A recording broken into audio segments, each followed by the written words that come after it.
of light. So when we think about this, when we look at refraction, we had a couple formulas for refraction. So let's just take a look at chapter 17 in general here. We had first Snell's law. Okay, Snell's law, as you guys know, is on your formula sheet. You don't have to memorize it. And then we had the critical angle formula. And what was the critical angle? Was it NR over NI or NI over NR? NR or NI in the numerator? Which one? How come?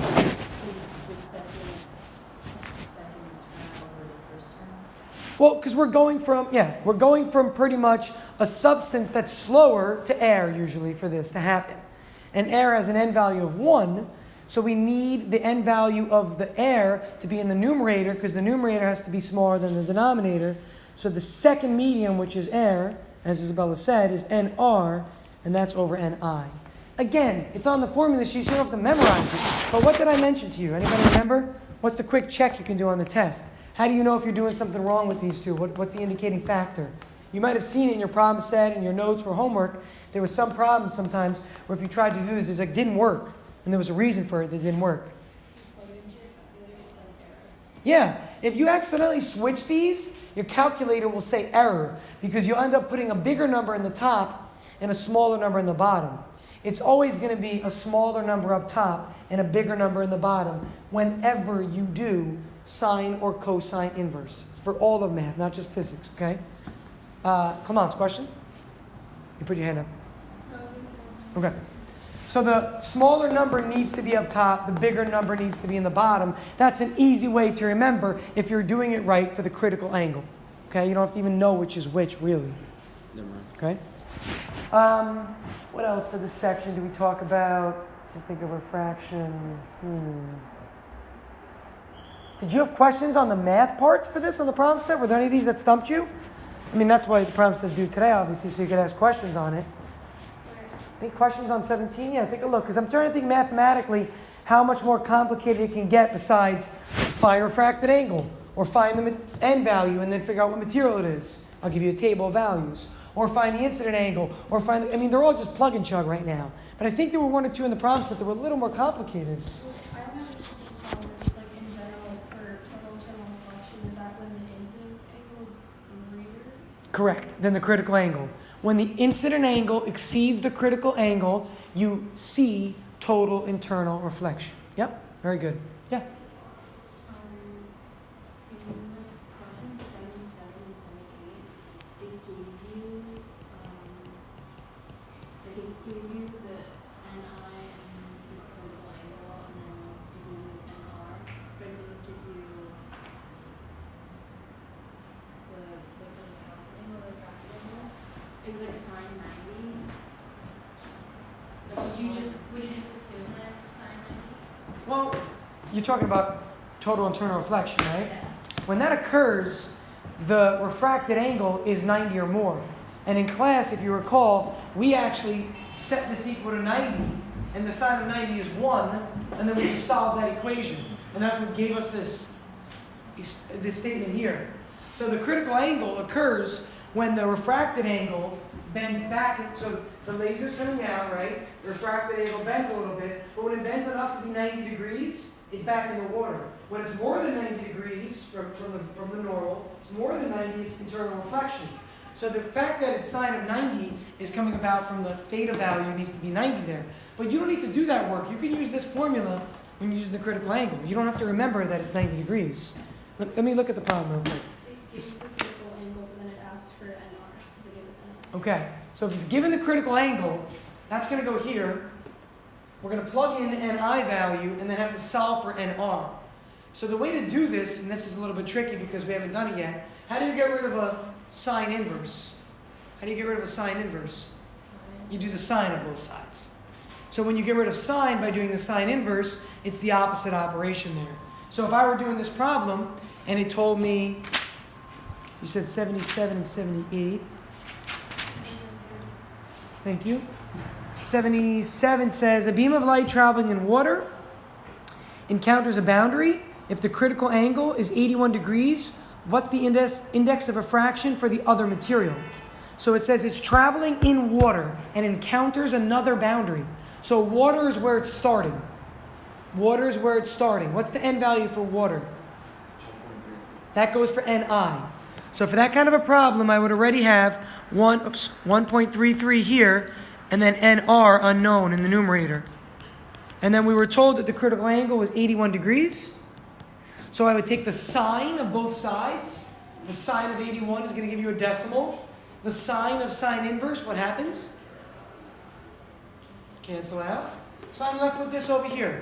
So whatever the sine of 81 degrees is equal to nr over 1.33. How do you get rid of the 1.33? Multiply it on up, and you get nr by itself. So for these problems, the key is to remember, and we didn't do this in class. We talked about critical angle, but we didn't solve for one of the n values. So the key is to take the sine of both sides. Just like you took the sine inverse to get rid of sine, you take the sine to get rid of sine inverse. And that's over 1.33. So multiply 1.33 up here, and it gets rid of it here. So that's what the nr value would become for 77. Other questions on 17, chapter 17? That's a good question because we didn't go over that. Okay, it's something that's definitely new. Any other questions on chapter 17? On the same page, 75. 75? It's like the water tank one, but I was just like, I wanted to check which one. Okay. A light beam undergoes total internal reflection at the boundary between materials A, between material A in which it is currently traveling, and material B on the other side.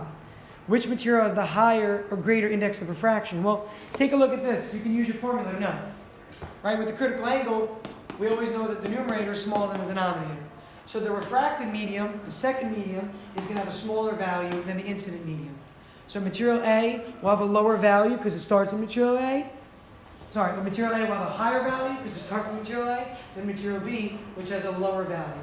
So it's going to be a lower value for the refracted medium, medium B. Okay? So I would say if you wanted to write it, Ni, the incident value, Ni will always be greater than Nr. Okay? Ni will always be greater than Nr. For a critical angle, for a problem with total internal reflection. I got it. Are we gonna have like questions like in general on like the application of lenses to current? No, you definitely should know the concept of lenses and the idea that lenses focus light rays, and that lenses are used to correct distances. But you don't have to know like for example, I gave the term myopia. You don't have to know it's called myopia. But like for example, if I say a person is farsighted, describe how you would correct that. You should know the process of what you would do. Farsighted, the rays are focusing too far away from the retina, so they need to focus sooner, converging lens. Like that's really all you need to be able to respond with, you know? The concepts, but not the specifics of every little piece. An application we talked about was fiber optics of total internal reflection. You could see these questions as, I haven't even made the test yet, so I'm just spitballing right now, honestly, at this point. I don't even know what I want to ask you about. I have models of the older tests, but I never keep the same test. So for the multiple choice, you maybe be considering that, like applications of stuff. So applications of the EM spectrum, applications of total internal reflection, those ideas. Let me see if there's anything else in 17 I want to present to you.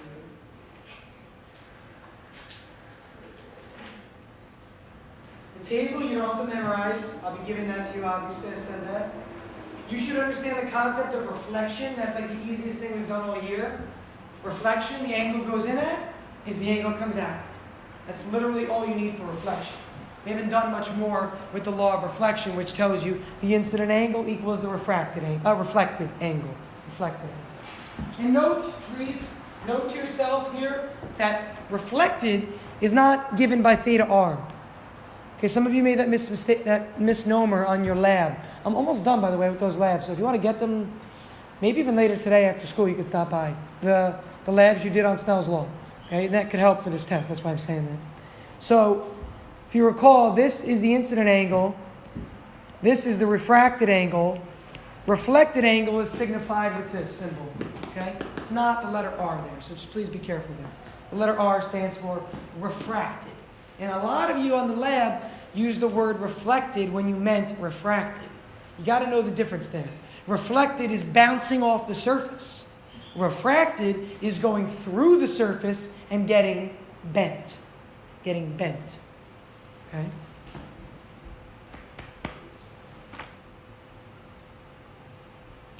I'm going to talk about dispersion really quick with the prism, where white light breaks into all of its colors.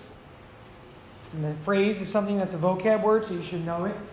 I don't know how much I'm going to ask you about that. It's very, very little. Let's see, anything else from 15.2.16.1 that we didn't cover? We talked about diffuse and specular. Key words, you should know the words for sure. Diffuse, right, has to do with a surface that is rough, and the rays don't bounce off perfectly. A specular surface, though, obeys the law of reflection. The angle that the rays come in at is the angle that they go out at, when it's a very smooth surface. We gave the example of like polished metal, which is what a mirror actually is. A mirror, again, is glass on top of polished metal. So when you're looking in the mirror, you're seeing your reflection in metal. That's what you're actually seeing. Just like when you lean over like a lake or something, right? You can see your reflection in the lake. Take a nice picture of a lake, right? A lot of the time you'll see the reflection of the actual trees on the water of the lake there. Okay? Because it's specular. And that's the undisturbed surface of water. Obviously, if I throw a rock into it, you get the ripples, and now you have more of a rough surface, right? The reflection is not going to be perfect there. Any other questions on 15.2, 16.1, 17.1, 2, or 3? That was kind of the gist of the beginning of the stuff for this test, right? That was like the first half. Those all go together.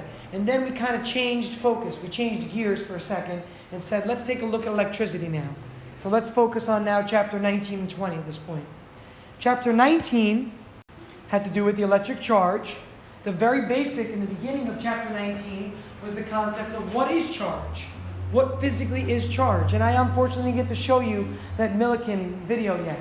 But if you're honestly interested and I find it very interesting of where the electron charge came from, which is all based on the Millikan oil drop experiment, just YouTube it if you have time later. YouTube Millikan oil drop experiment, and there's a couple simulations of that explain a little bit about how I was talking about how each oil particle was levitating. It was suspended between charged plates because it had a charge to it, and it was counteracting gravity pulling down. And they figured out as a result that each oil drop had like 7 electrons, 10 electrons, 40 electrons, but they had a specific amount of electrons. So we said that charge is quantized, meaning that charge is fundamentally based on the electron. Okay, the electron and the proton. And the electron charge and proton charge was this, where Coulomb was the unit for charge. I put a plus or minus because a proton is positive and an electron is negative. In this section, we talked about 3 modes of charging. This is theoretical right now. I mean, there's a number here. I get that piece, but this is still not math yet. This is really theoretical still. We talked about 3 modes of charging, of which, did I show you this or did Gus? With the little probe and the little box. I did this one for you guys, or Gus? I did it for the other class. Okay. So you guys did it first. I did it second. So I did some extra stuff. I want to think about what that was. So in the demo that Gus showed you, he showed you that if he charged the rod, right? You charge the rod, or did I showed you guys the balloon at least? Yeah, with the can. Charge the balloon, charge the rod, whichever, and you bring the rod inside of the barrel, inside of the can, whatever it was called, Faraday's pail.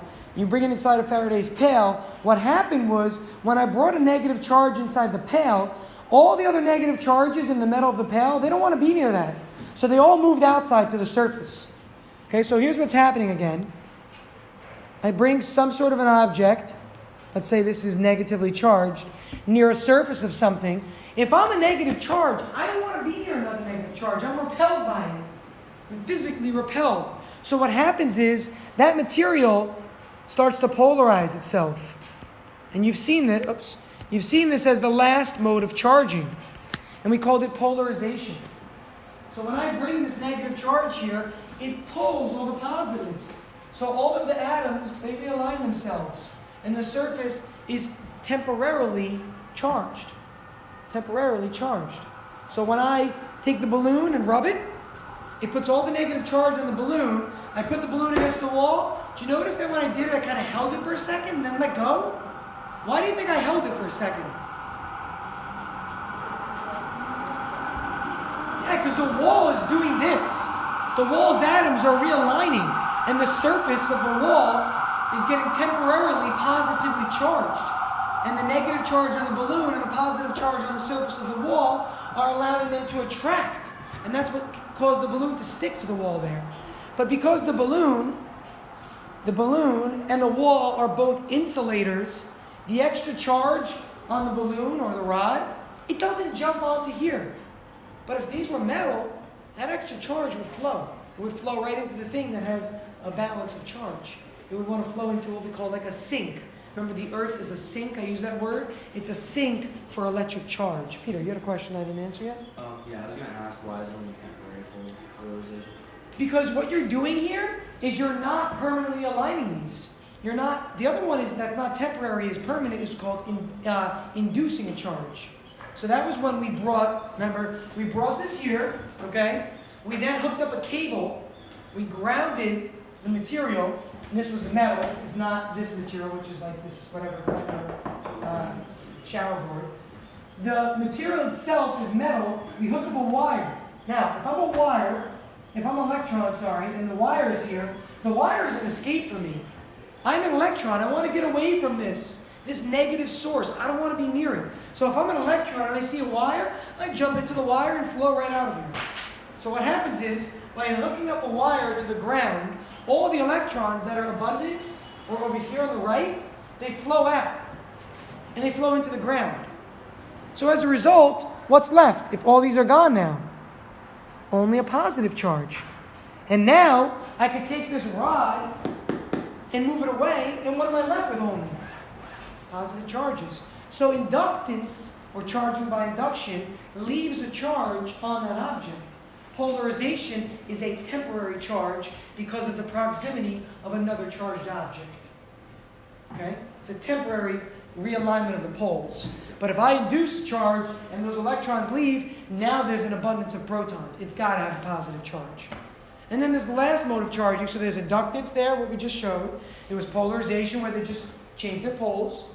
And the third type was just charging by contact. Okay? If the materials are good conductors, that works well. If they're both insulators, charging by contact is not that good. It doesn't work as well. Okay? Now, just so you know, we talked about shocking your sisters and brothers at home, right, with the carpet. We didn't really talk too much about why that works as well. Well, think about it. If I, build up a bunch of charge on my body, the charge is in my body, so I've got an abundance of charge.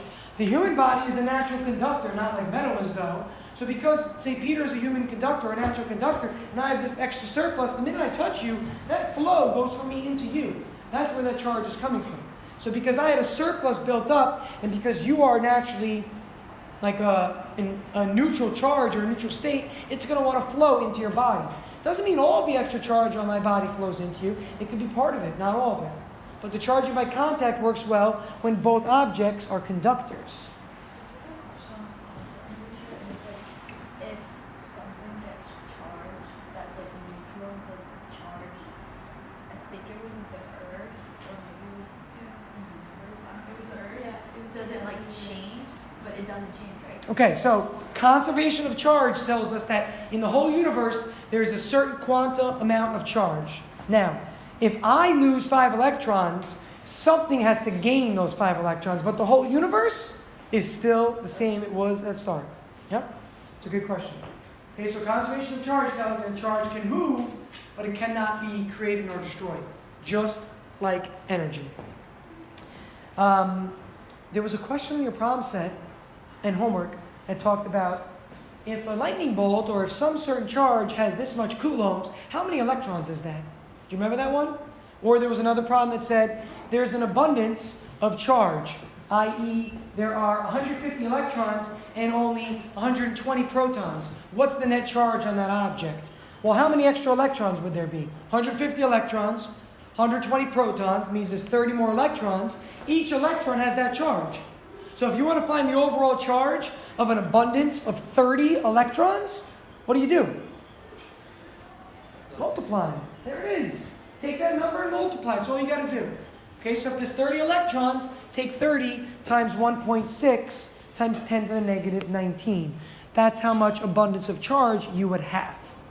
Okay, you would have. Read. It usually refers to like abundance of charge, but we also put a negative sign and it's a So in the problem, it will probably ask you about your charge, but you should be familiar with putting negative or positive charge to indicate which one it is. Because if I give a word problem that says there's an abundance of protons, the answer is going to have a positive charge, so you can leave that blank. But if it's an abundance of electrons, you should signify with a negative somewhere. And I mean, another way of writing electrons, you can do this, and protons like that, with the positive or negative afterward, which is fine also, okay, to show that it's negative. But if I want to write 25 electrons, that's 25 electrons right there. That's how I write it, actually. And E negative is this charge right here, but with a negative sign. If I want to write down 25 protons, I'd write down 25 E positive for protons of that charge. Okay? But if I'm asking for a number, you should multiply the numbers, not just leave it like that. But if you left it like that, technically you're right. You know what I'm saying? Anything else on 19.1? That was really 19.1 we looked at there. No? Good? Okay, 19.2 and 3. 19.2 and 3, one formula. Right, one formula here. Law.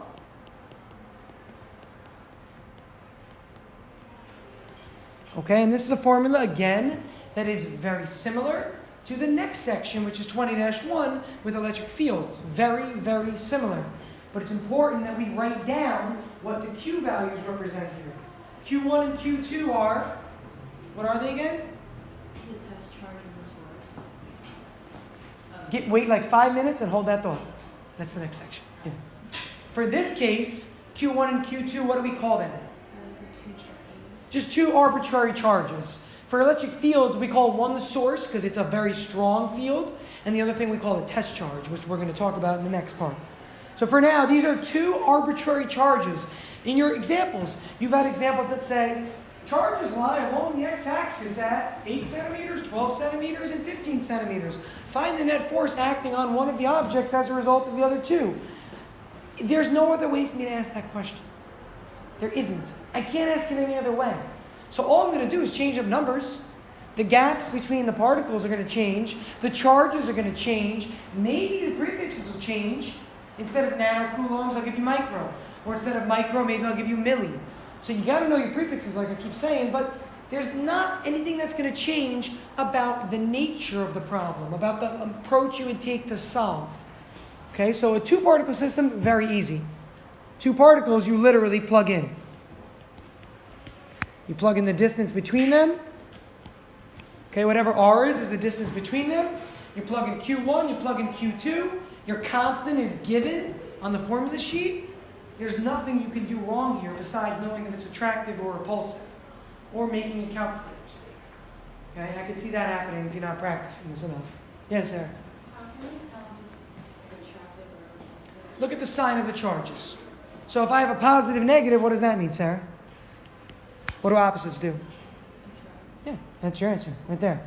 So remember, for these problems, you can keep the sign negative and positive and plug it up there, but a lot of you have noticed in your work are doing what I encouraged you, which is putting absolute value around here, and then writing the word attractive afterward, or repulsive afterward, based on the nature of the arrangement. If this was negative, positive, same thing, attractive. If they were both positive, repulsive. If they were both negative, repulsive. It really doesn't change in that manner. What gets harder is obviously when we have three particles and not two. Right. I think it's the KC value, right? KC is on the formula sheet at the bottom. 9, 10 to the 9. 9 times 10 to the 9. So saying you don't do the absolute value, like if you get a negative answer. It means it's going to be what kind of a force? What's the only way you can get a negative answer is if you have one positive, one negative, right? And if that's the case, that's attractive, isn't it? So if you don't use absolute value, the negative sign is just indicative of an attractive force. So if it says, is the force attractive or repulsive, you should at least make a statement. But the negative alone is at least something to carry down.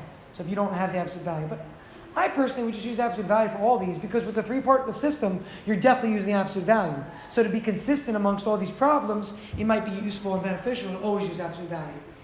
If you do use absolute value, then it's going to define, like, since your answer is positive, it's going to define it left or right. So do we have to do it? Well, with the three-body system, left or right matters. But with this, it's not about left or right. It's about attractive or repulsive. So for the three-body system, we have to use absolute value, unfortunately, because we want to know which force is stronger. So it's not about is it attractive and repulsive in that. We need to know, is it being pulled this way by a stronger force than this way? Or this way is stronger than this? Or maybe it's being pulled to the right from both of these forces, and then you know it's going to move to the right. So then you just add those together. But the direction of your free body diagram, which I'm going to draw in a minute, is the thing that will help us to know whether to add or subtract numbers. So to be safe, I think it is useful to use the absolute value. Maybe next year I'll even put absolute value on the formula sheet so that it's, almost implied that you should use it. I don't put it there because you really don't need it. You can do it either way. But I'm just saying that I think it's easier with it. I know in your textbook, like when you they say like x is equal to whatever for the distance, would you phrase it like that, or would you do based on? Either way should be, yeah. So I'll phrase it both ways right now, okay? Let's start with a problem that says the following. And I just want you to draw a diagram of what you would see. Charge 1 lies at x equals 1. Charge 2 lies at x equals 8. And charge 3 lies at x equals 12. So how would that diagram look right away? Charge 1 lies at x equals 1. Charge 2 lies at x equals 8. And charge 3 lies at x equals 12. When I'm saying x equals, what am I referring to? X equals. Yeah, a position on the number line. X equals is always a position on a number line. So in these diagrams, if it says the object is at the origin, that's at 0 on the number line. But I told you that the first one was at a distance of 1. So that's Q1. We'll call this the origin. The next one was at a distance of 8. And the last one was at a distance of 12. So here's my diagram already. And I put the origin there just to put it there. It's not used in this problem, so it doesn't matter. Okay? Now, M, to answer your question, I could have said the same problem, right? And I'll rephrase it. Ready? Q1 lies to the farthest to the left. Q2 is 7 meters to the right of Q1. And Q3 is 4 meters to the right of Q2. Blah, blah, blah, blah, blah. It's the exact same thing. Because I said that Q1 was furthest to the left. You start with that. Q2 is 7 to the right, which is what this is, 7 meters. And then I said Q3 is 4 meters to the right of Q2. And that's the 4 right there. So either way it's worded, you should be able to anticipate or at least draw your diagram to help you. Okay? Let's continue with this example. Okay? Let's say that the first charge is negative, the second charge is negative, and the third charge is positive. And I ask you to figure out the force acting on particle 1. I don't know. Doesn't matter. I can pick any of them, right? The force acting on particle 1. And I know we don't have numbers yet. Let's just look at our free body diagram. The force acting on particle 1. So I draw particle 1 here. Wonderful. Now, what are the other two things doing to it? Remember, if I'm looking at the force acting on particle 1, only particle 1 can move. The other two are like my sources now. Particle 1 can be pulled to the right or pushed to the left. So, what's going to happen to particle 1 as a result of the other two particles? Break it down one at a time. One at a time. Give me something. Particle 2 will push it to the left. And use the word push for now, but yes, that's correct. So it's a force on particle 1 from particle 2. Look at my nomenclature. It's a force acting on particle 1 from particle 2. And how come you knew that, Noel? How did you know it was going to push it to the left?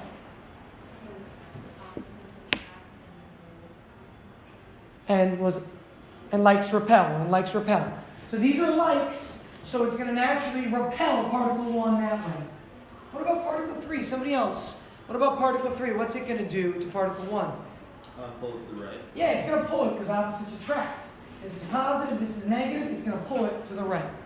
So this is going to be a force acting on particle 1 from particle 3.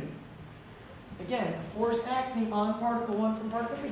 So the question becomes, who wins the tug of war? I know it sounds stupid, but it makes it easy to think about this, right? That's literally what this is. This is two people pulling on the same object with different forces. If it turns out that F13 is bigger, then it moves to the right. If it turns out that F12 is bigger, it moves to the left. But if I want to figure out the net force on this particle, F13 pulls right, F12 pulls left. So that's what I would do. And you've done this in chapter 3, 4, 5, earlier in the year. If I want the net force, I sum the forces.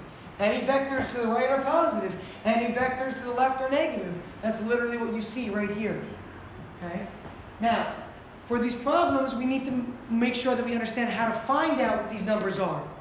So to quickly write that down, we're not going to be able to have time to do it. I know I didn't give you charges. So pick numbers for these. Okay, give yourself charges if you want to practice more. But to figure out F12, it just means you got to use charge 1 and 2. To figure out F13, it just means you got to use charges 1 and 3. But then you got to use the distance between charges 1 and 2 and the distance between charges 1 and 3. So the subscripts tell me a lot. The subscripts of 1, 3 tell me that that's going to be 1, 3, and this is the distance between particles 1 and 3. Okay, the same thing over here on the far left. We didn't get to talk a lot about 20-1, the next section with the source charges. It is the most recent thing we did.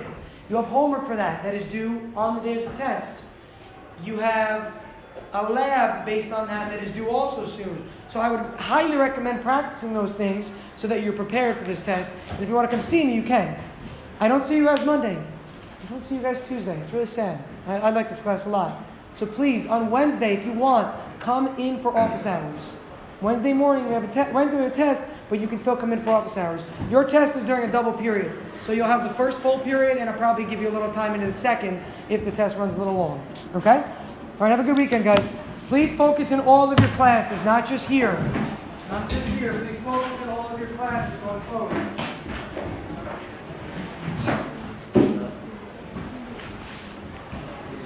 Have a good day, Chris.